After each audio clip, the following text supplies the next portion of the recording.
Hey, this is Bonny Andrews here right out of LiveJam Studios. Well, right here we're talking about fear. And the Bible says perfect love casts out all fear. Fear is something you wake up every single day in the morning. I mean, fear of, the uncertainty that is coming ahead of you. Number one, the fear that you have in your mind is the fear of the future. Hey, what's my future going to look like? At the end of the year, as you're taking a stock of things, you're thinking, hey, what is my future? What is 2019 going to look like? And you're fearful of that. Number two is the fear of rejection. Hey, you're wondering, will my friends reject me? Will my family reject me? Will my people reject me? So hence, I have to succumb to a certain amount of things that they're doing, and hence I have to put my standards down and get on their boat to be accepted. Number three is the fear of death. You wake up every single morning to hearing news and stories about loved ones and friends who have been through cancer, who just been diagnosed of cancer, and you're like, oh my goodness, am I going to die as well of cancer? These are a couple of the things that are running through your mind every single day when you wake up in the morning. But let me tell you something. I love the fact that the Bible has almost 365 times. I think I've said this many times. Over 365 times the Bible says, do not fear.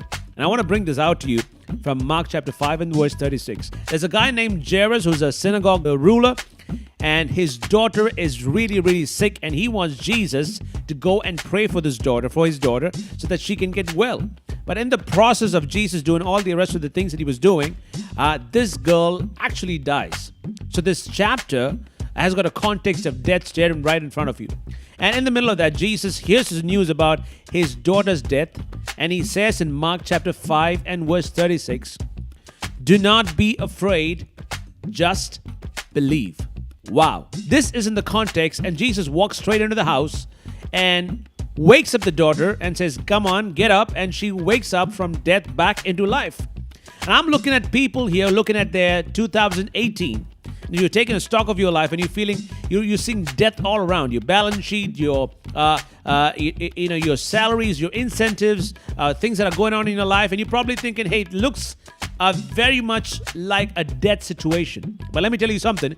Jesus is actually a specialist in death situations coming to life. That's exactly why he says, in the middle of your finances, don't fear, just believe that I can provide for you.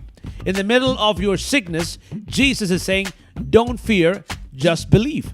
In the middle of your family situation, maybe there's divorce, or maybe there's crisis in your home, your dad, your mom, something is going wrong. In the middle of a broken relationship, Jesus is saying, don't be afraid, just believe.